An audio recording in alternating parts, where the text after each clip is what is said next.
Good evening, everybody, and welcome to Café Muse. Thanks to Michael Davis for sharing your classical guitar with us, and to Henry Crawford for the vernal photo slideshow. My name is Luther Jett, and I'll be co-hosting this evening with Ellen Cole. This program is funded in part by Poets and Writers magazine, along with our many individual donors. Tonight, our featured poets are Yvette Neisser and Natalie Shapero. More on both of these fine writers shortly. If time permits, after Natalie and Yvette read, there will be a brief Q&A session led by our founder, Karen Alinier. But first, a few housekeeping items. During the reading, you may use the chat feature to comment or ask questions for the poets to answer during the Q&A. Unfortunately, we aren't always able to get to all of the questions. We have muted your microphones so that the inevitable sounds of a dog barking or a doorbell ringing will not interrupt the program. If we do encounter a technical glitch, please bear with us. We'll be right back. If you have difficulty hearing the poets, or hearing me for that matter, you may use Zoom's closed caption feature. Look for a gray box at the bottom of your screen labeled CC. That's not a copy, that is closed caption. Click on it, then choose Show Subtitles. Closed captions will then appear at the bottom of your screen. We encourage you to buy our poets' books. We'll put a link in the chat that will send you to a site through which you may do just that. Café Muse is a nonprofit organization with an all-volunteer team. We also encourage you to donate to Café Muse in support of its literary programs, and we will put a donation link in the chat also. Now, it's my pleasure to introduce our first reader, Yvette Neisser. She is an award-winning poet and translator, the author of two poetry collections, Iron into Fire, which came out in 2022, I have here, and Grip, which won the 2011 Evolve Poetry Prize. Originally from New Jersey, Yvette lives in Silver Spring, Maryland, just outside of Washington, D.C. She is the founder of the DC Area Literary Translations Network, also known as DC Alt, and her translations from Spanish include South Pole, Polo Sur by Maria Teresa Ogriastri, and Difficult Beauty, selected poems by Luis Alberto Ambrosio. She has lectured and taught creative writing, poetry translation, and literature at various institutions across the greater DMV region, including the Library of Congress, George Washington University, and the Writers Center in Bethesda, Maryland. Yvette has pursued a calling to make the world a better and a more humane place through both her writing and her professional career in international development and research. Her work in that field has taken her to Africa, the Middle East, South America, and Europe. Most recently, I know that she has spent a good deal of time in Egypt. Yvette's most recent collection, Iron into Flower, mirrors her own life's journey, ranging across years and miles. She begins with a sequence of poems drawn from memories of her own family, then expands her vision to confront the world at large, before returning to poems more focused on her own life. Yvette's deep concern for social justice shines clearly as she bears witness to humanity's paradoxical inhumanity. In nonfiction, written in response to the ongoing civil war in Syria, Yvette describes war's destructive power. A landscape barren of flower, smoke still brimming, from the angry bones. Yvette's attention to ordinary detail often transforms the mundane to the miraculous. Her poem, Yoshino Cherry, from which the book's title is drawn, highlights the way in which scars on a cherry tree's limbs yield sprouts which bloom and grow, iron into flower, stasis into flux. I am a camera left out with the lens open, Yvette writes. The one light in a dark house, the reflection of moonlight in a still pond. In the Loch Raven review, Ginny Phelan had this to say: there is an ache at the center of each poem in this collection, an ache to connect, an ache to understand, an ache to set things right, an ache to reclaim what has been lost.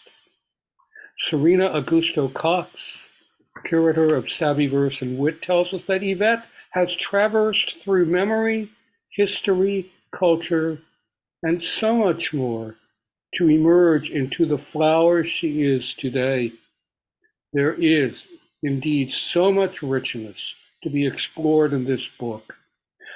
Among my favorites is Yvette's Yom Kippur poem, in which she describes a boy who, on that Day of Atonement, for whatever reason, cannot remain silent during a silent prayer, but howls aloud. Bless him for digging deep, Yvette tells us. Bless us all, the whole imperfect lot of us, and bless you, Yvette, for enriching our lives with your work. Please welcome Yvette Neisser.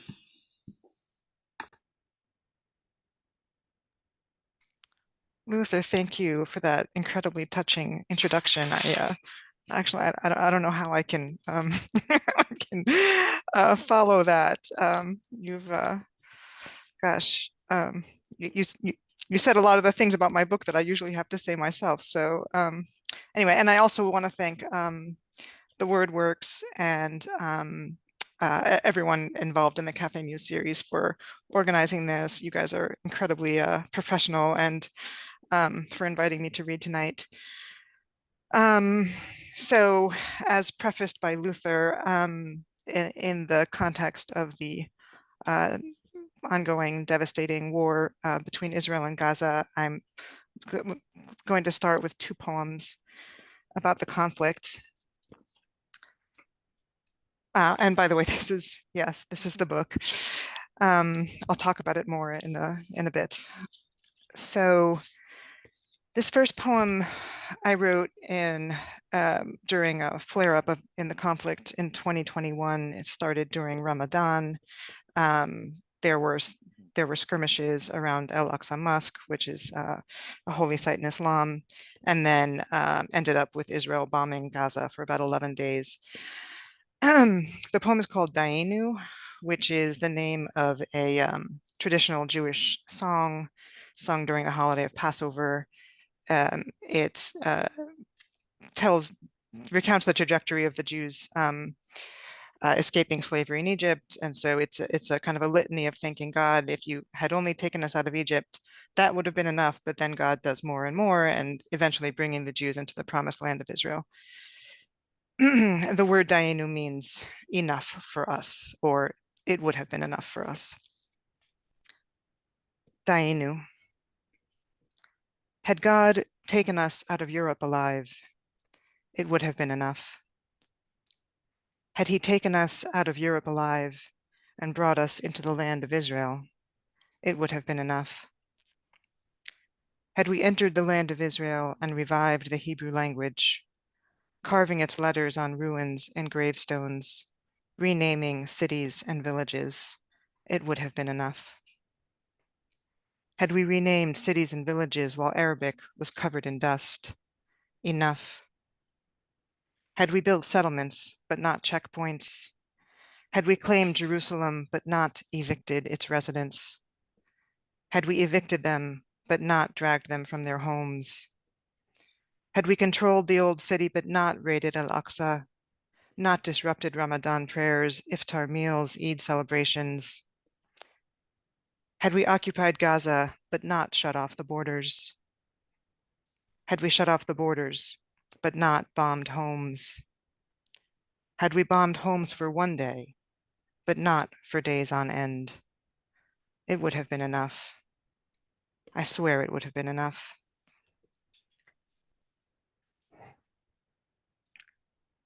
And this is a new poem in response to the current conflict, which really is unspeakable horrors every day. I could talk more about it if I wasn't on an 18-minute time limit.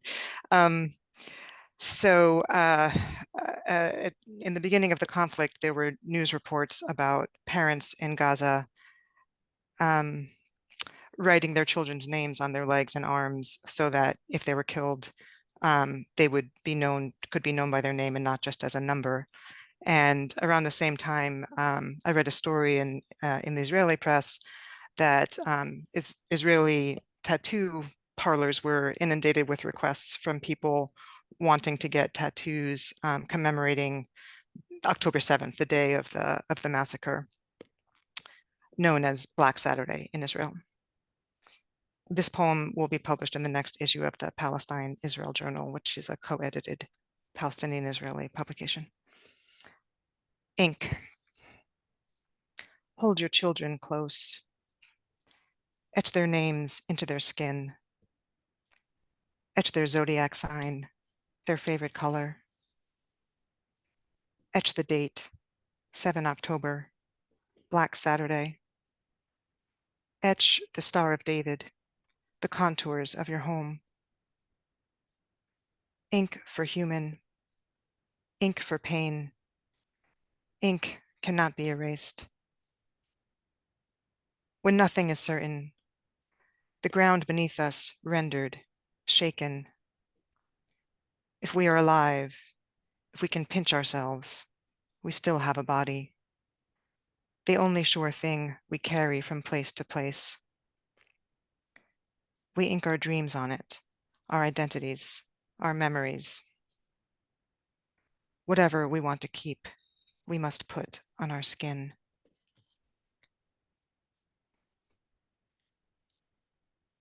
So, thank you. I wish a poem could do more than, move people, but it's what I know how to do. So, going back to my my book, Iron into Flower, I'm gonna start. Thank you for Luther kindly introduced the trajectory of the collection. So I'll start with a poem about my birth family. This is in memory of my father. Compass points. This is our history. We'd enter the woods, step into pine needles, mud, asters, fallen leaves. And there, among the trunks and weaving spiders, there we built our love on the shoulders of the giving earth. I stumbled into adulthood, veering from crevice to crevice, scraping for my own space, observing violet petals while you asked the hard questions. Why this boyfriend? Why quit this job? Why pick up your life from this city and plant it in another?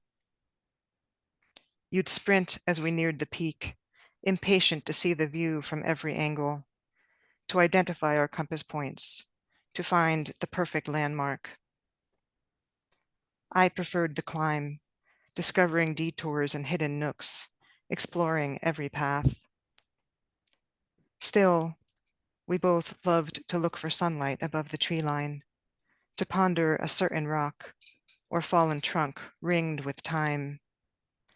As the years have etched rings around my life, first with you, then without you.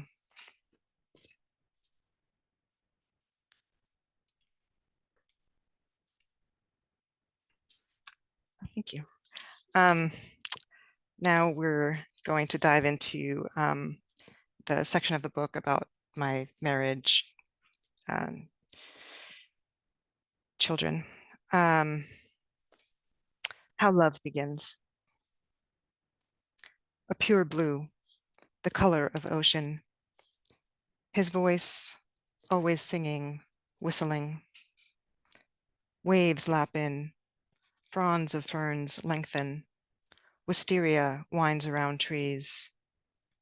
A rush of colors, red of tomato and deep green of serranos, simmer of onion, cumbia and serenades, friction of skin, learning which scent arouses, which fabric entices. Honeymoon of waterfalls, pine forests, and lingerie, metal blue of midnight into the inkling of day. Fingers on fingers, palm to palm, how it feels to have your hand in his, now, maybe forever.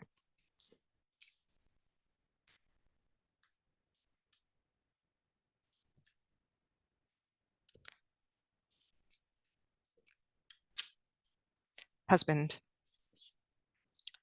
a hand that reaches out, mooring me from a night of wind-tossed dreams, luring me back to port. This bed, our terra firma, the heat of his palm, the only thing that holds me here, like the weight that keeps a tarp from flying into the storm.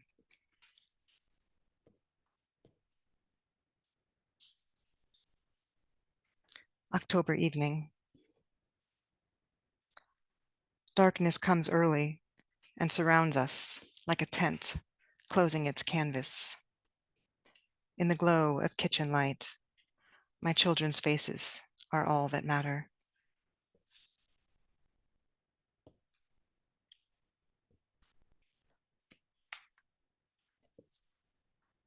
And this one is, it's about the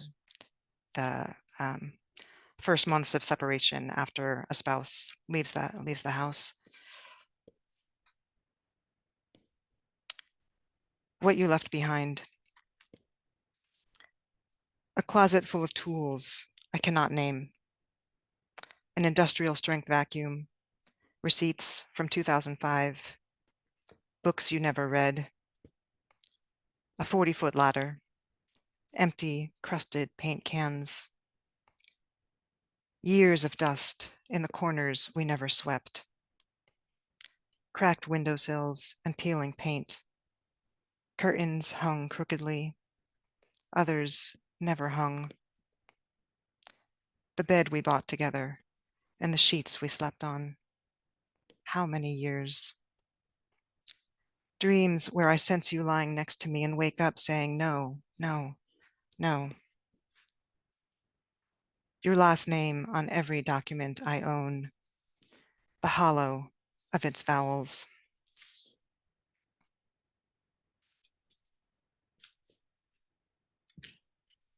Now that I've put you all in a cheery mood, I'm going to move into poems about depression. I my poems tend to range from like serious to very serious. So, you know, what can we do? If you want to hear a joke, catch me offline. The same life.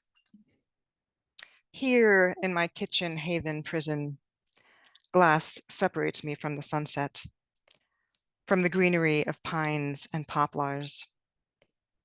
Here this bed where I dream, traveling through countries, through lovers past and imagined. I wake up to the same life, the ceiling and its edges, shadows in each corner, doorknobs still brass and attached with screws. Nothing has fallen apart, except my soul crumbling inside my body. If I could hold something in my hand, a fluttering moth, alive and pulsing, or a fig just plucked from the stem.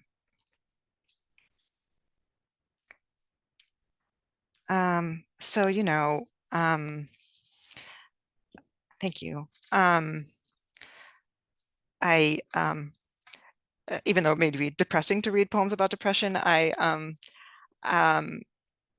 feel like it's something, having gone through, having gone through a deep depression myself, and something that I certainly had no idea what it was like until I went through it. And so many people experience depression in their lives, and so I feel like you know I feel like it's important to sort of bring it out into the fore, and talk about it. So that's one thing I do in this book. And so the next poem is Mantra to Get Out of Depression. Remember the stars, rushing water, a bird's cry, fresh breeze and raspberries, feeling luscious in a bath or silk blouse. Remember what is tactile, a cut amethyst, lamb's ear, the pages of a book between your fingers. Remember sunshine or shade in a hollow, how wood is carved, how words transfer from one language to another, how roses bloom in the heat and emit their scents, each a different shade of sweet. Were I a rose, were I a heron standing in the river?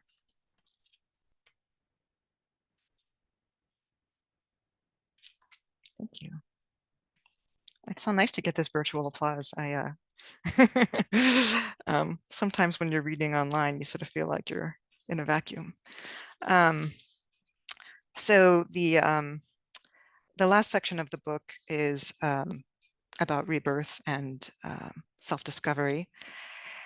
And so each part of the book is kind of loosely aligned with the season, and obviously rebirth is spring. So given that we seem to be having an early spring here in Washington, I'm going to start with this poem. It's called Late April, but this year, let's call it early March. Trees into bloom, the scent of pollen, heavy with seed. Windows shut all winter are raised from their sills, curtains parted. Spring breaks open, and we want the rush, wind through sunlight. The promise of color at dawn, twig into leaf, dew on petals. The morning dove calling us to worship. We are joy, we are sorrow, we are song and flutter. We are the nests building. We are hooves through wet earth. We are mortar and buds.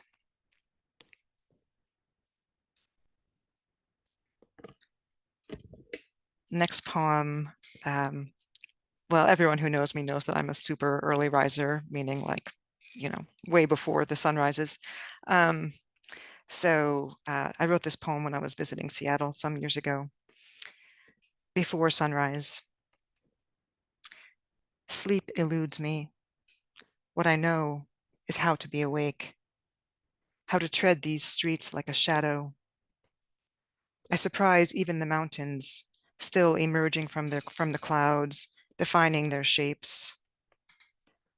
I've forgotten the outside world. It's just me and the evergreens and the scent of pink magnolias. I have caught the sun, which came when I beckoned. Shall I be reborn here, among the pine?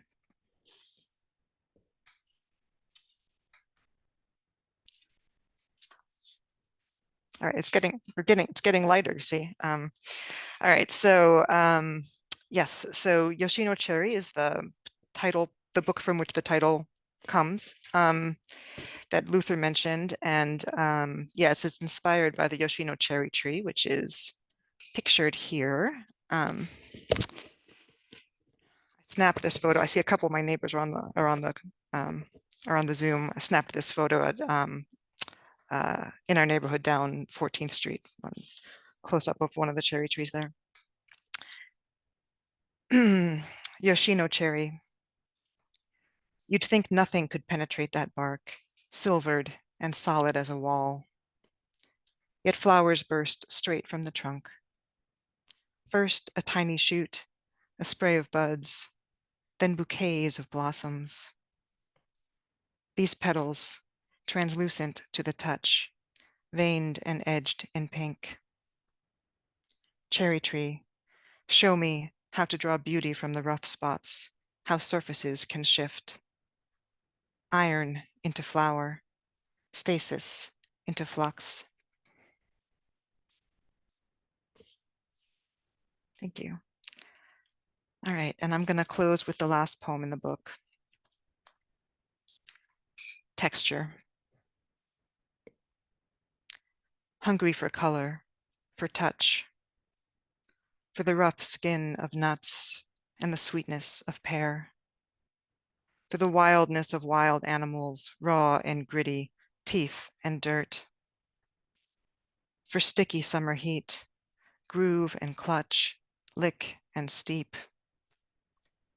for the opening of flowers, the complete softness of petals, how they turn their insides out, their deepest colors in every shade. When they are ready, nothing is hidden. Could I be that brazen, that vulnerable? Could I be that soft all the time? Thank you. Yvette, thank you for that lovely and very moving reading. If moving people is all you do it very well. Thank you. Now, I'm delighted to introduce our next reader, Natalie Shapero. Natalie is the author of 3 poetry collections.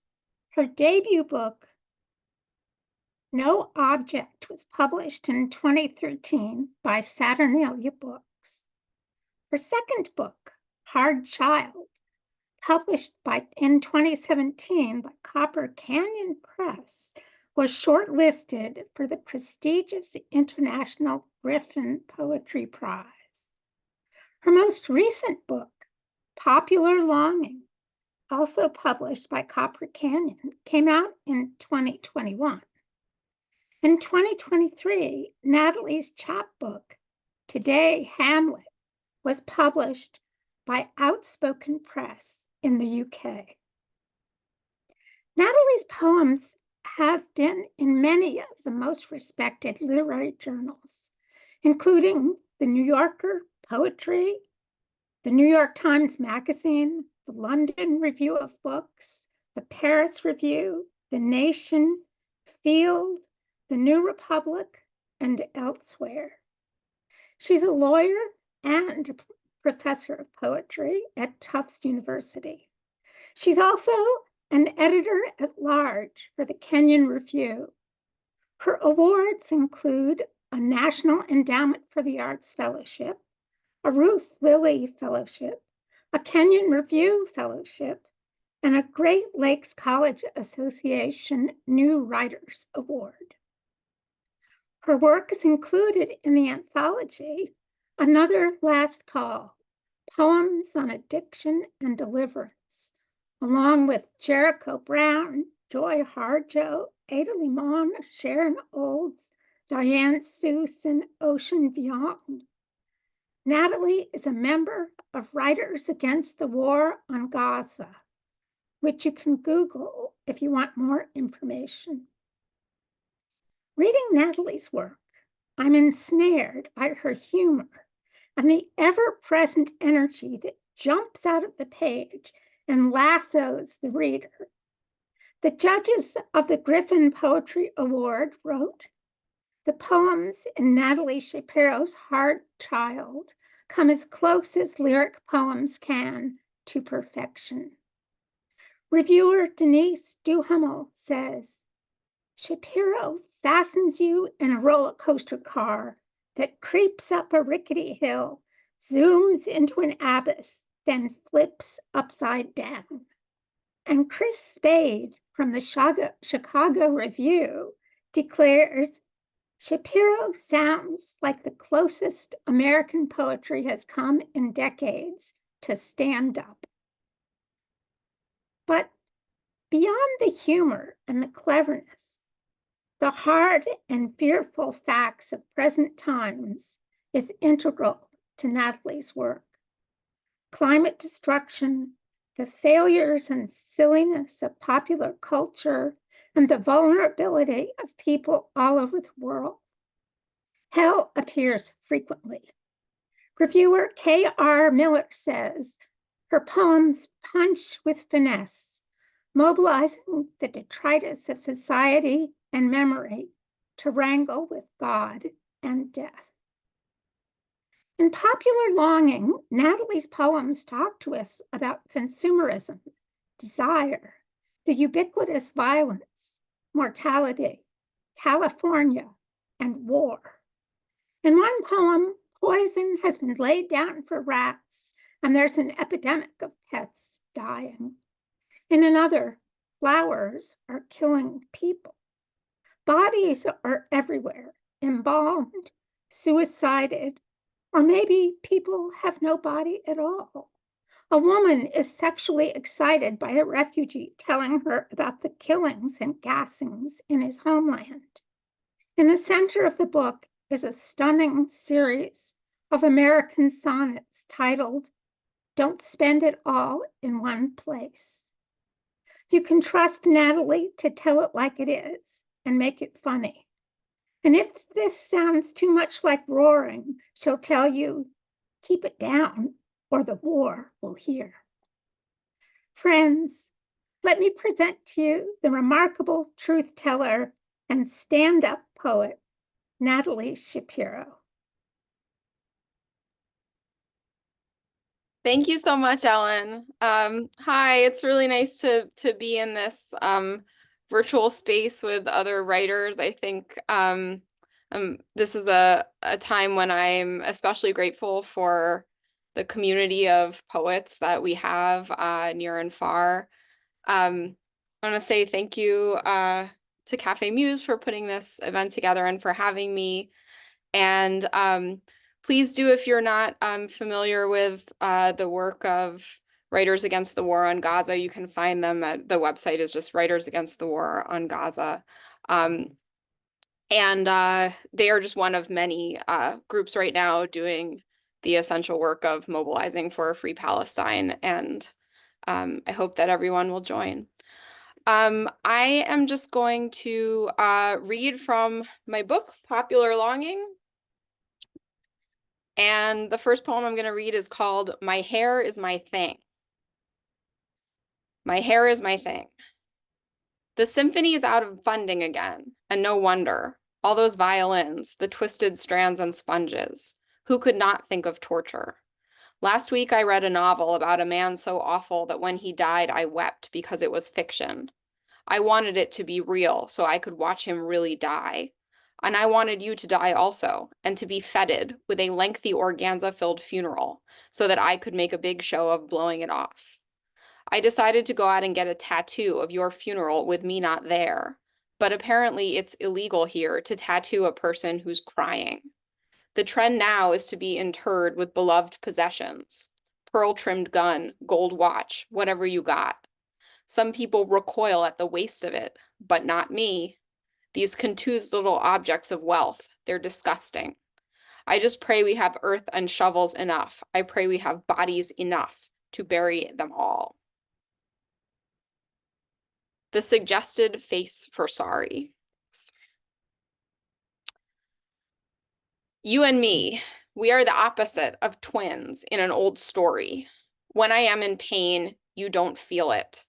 If I up and retch, you never guess. The city laid out poison along the tunnels and tracks meant for rats, and one day my dog ate some. She was fine. I've never been so jealous in my life. I want to do the things we do to die, and then just take off sprinting in the steep ravine. In my dream, I walk my dog, and you cross our path, and she torques at you, and rears and snaps. She senses you are wholly bad. They say animals can tell. It's like with earthquakes. You're supposed to scan the classifieds, searching for a sudden spike in the number of missing pets.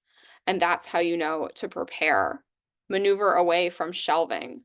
Crawl to the nearest door frame. Get out of California.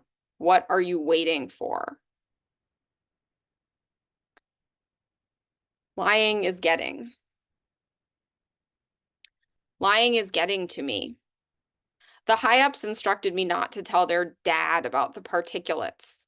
The last time he caught them polluting, he made them sit themselves down right there and eat a whole smokestack. I keep nodding. When the city insists I stick with the story of accidents. She was cleaning her gun. He was cleaning the recessed sign on the front of the passenger train. They were holding hands, and they had a whole plan to clean the concrete 22 stories below the ledge of the mixed-use downtown tower to really make it shine. The party line is getting me good. I keep turning my face to the flashbulb in an effort to seem like someone with no secrets. And now when I see other people framed and beaming, I want to know what they're keeping in. All those holiday moments tacked to the fridge or strung up with wire and eyelets. All that sin.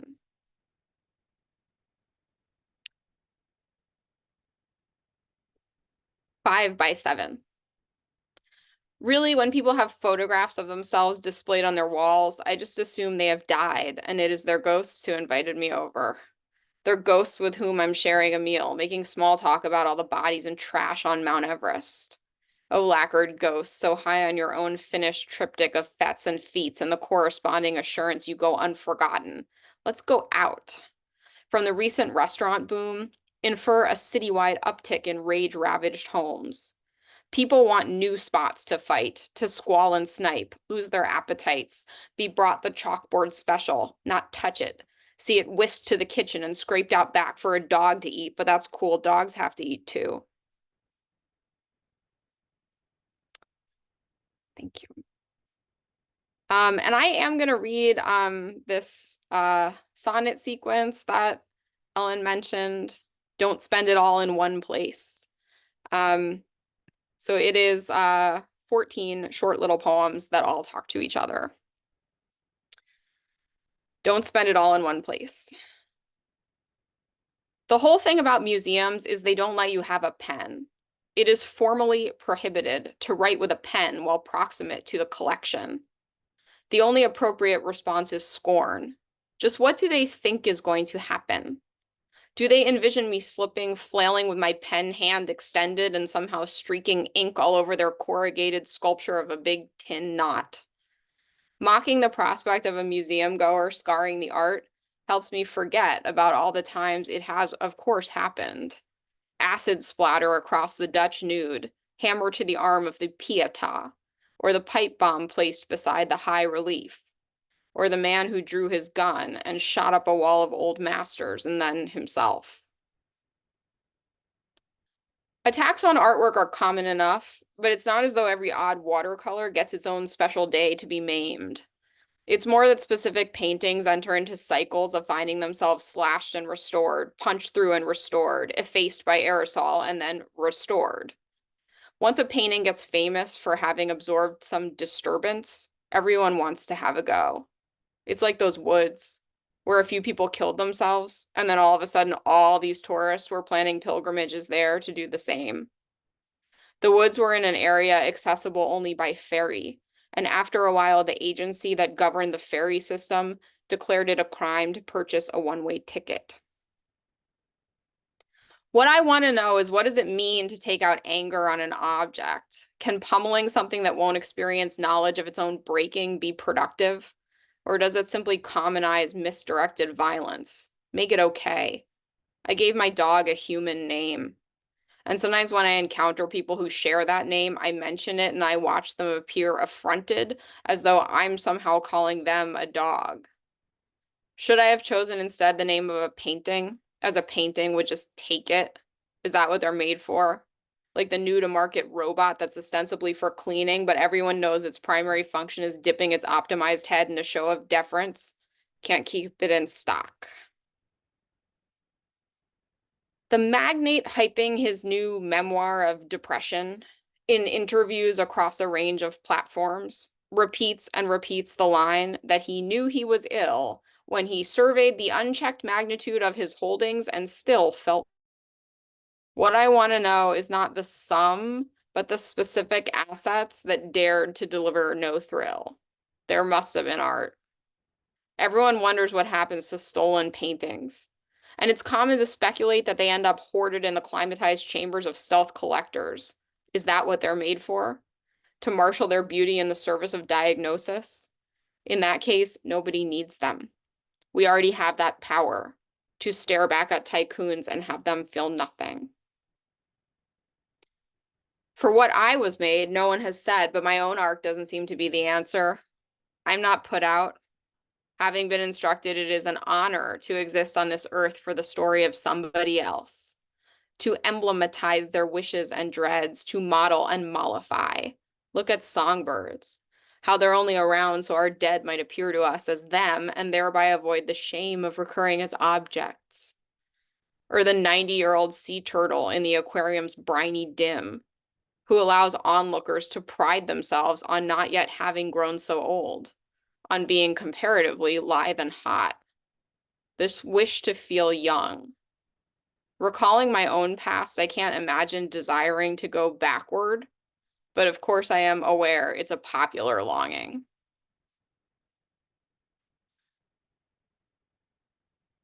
The predominant response to acts of outcry, whether directed against a museum or merely executed within its walls, is to archive the evidence, wait 50 years, and then mount a broadly publicized retrospective, 50 years of protest art.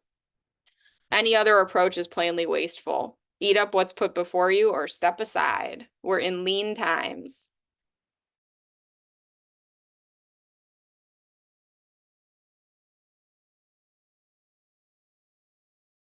And she plans their conversations.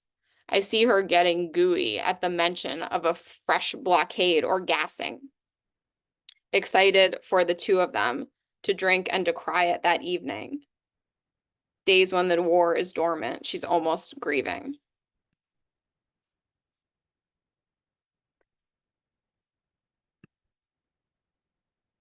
A therapist once assured me he had enough money to purchase outright a late model luxury car, but he drove something unremarkable instead.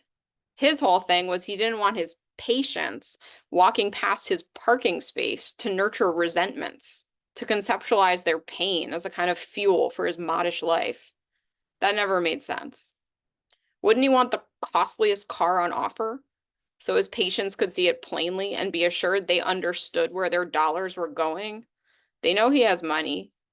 Now they'll go wild imagining him spending on things unseen. Parking his dump of a car outside of the men's boutique, striding in and petting a stack of silk briefs. They spent more on the outside than on the inside, I overheard someone say in the ticket line to enter a redone museum, to which her friend responded, "Look who's talking." They were both wearing black, and their clothing matched the matte of the curved facade. It was like that joke you're supposed to make when someone shows up wearing military camouflage print for personal style. "Oh, I almost didn't see you."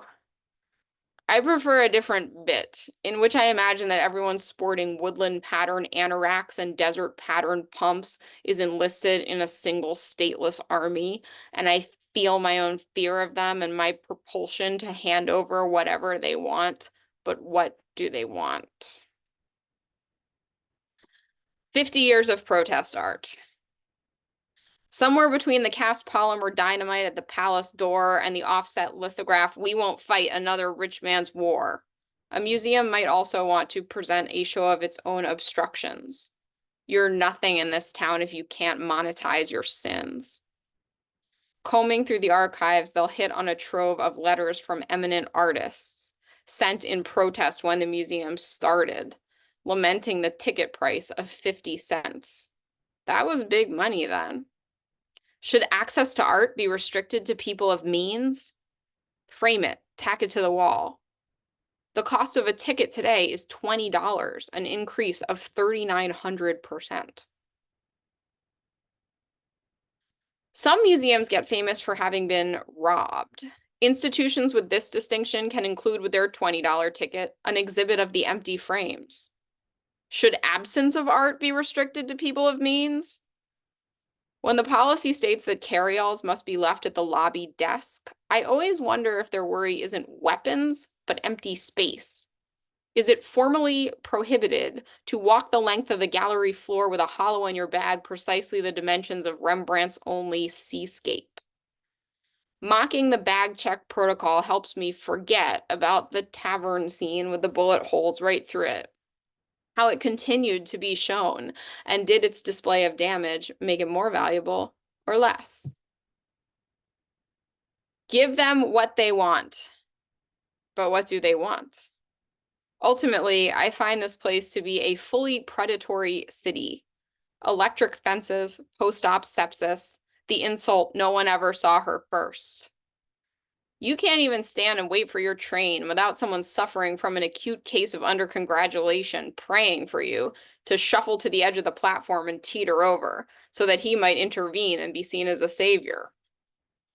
Moving through an intersection the other day, I passed a young child who was deep in a screaming fit. No, no, no, no! And I suddenly suspected that child was me, the child I used to be, transported somehow ahead and horrified to find this future. She did have my eyes. Really, though, I am losing track of time. In the film depicting a bygone war, everything feels like the future. Even the scene where a luminous woman appears in a doorframe and all the troops goggle and shove. Out of my way, out of my way. I saw her first. People are so preoccupied with looks. I remember how the Tract Against Suicide posited exposure to art and plants as antidote to despair, making the argument that beauty will buoy the hopeless. What a jab at the scarlet moss and the slender pine of the woods at hundreds of years of portraiture and plein air.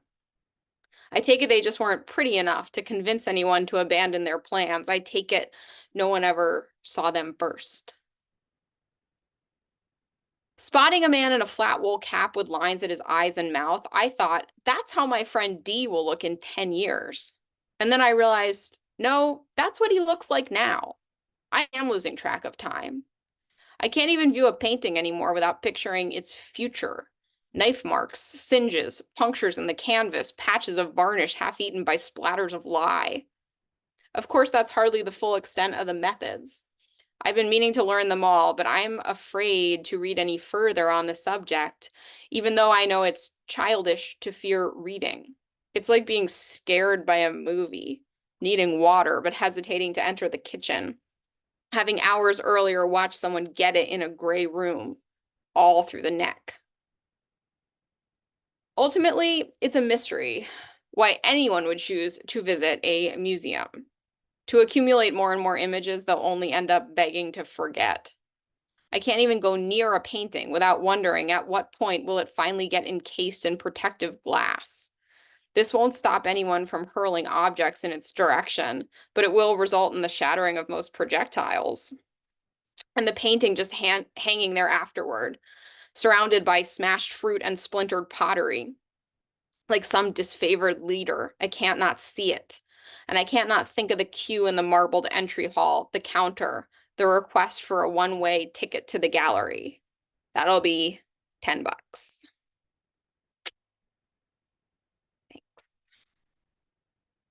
And I'm just gonna close this reading here with the last poem in the book. Thanks very much for having me.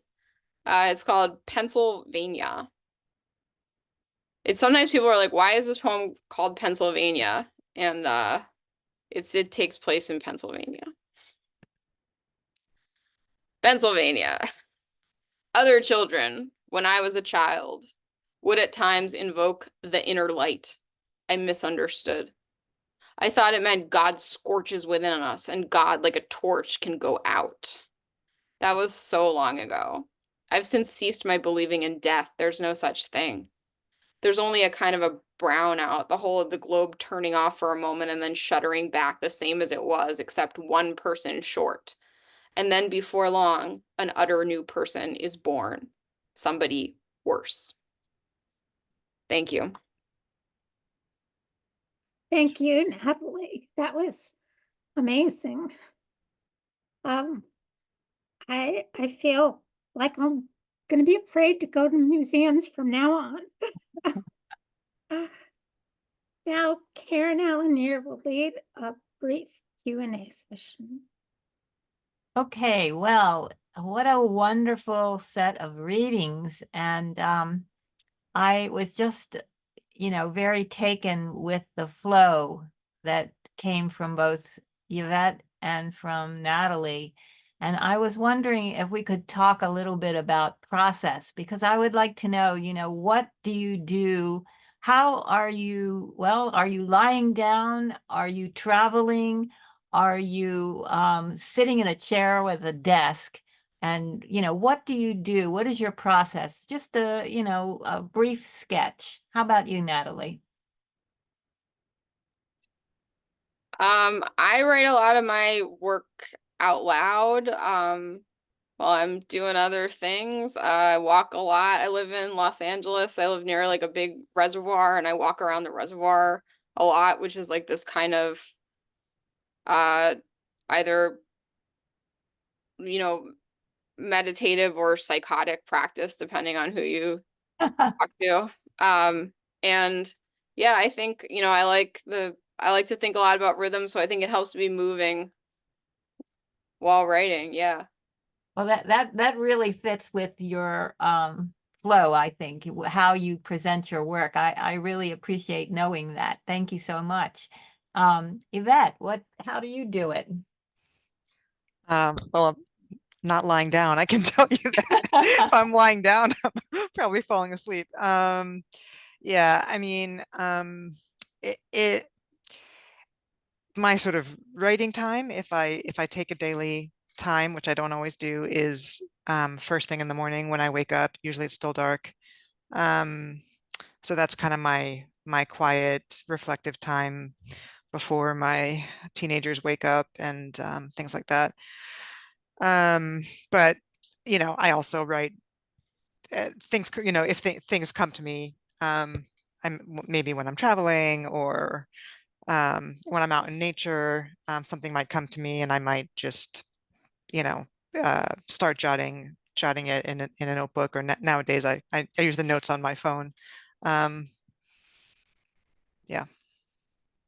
Okay, thank you so much. I'm going to turn it back to Ellen so she can close the program, but I thank you both very, very much. It's always great to look into the artist's process, and I think we had a really wonderful set of poems presented to us tonight, and I appreciate your time very much.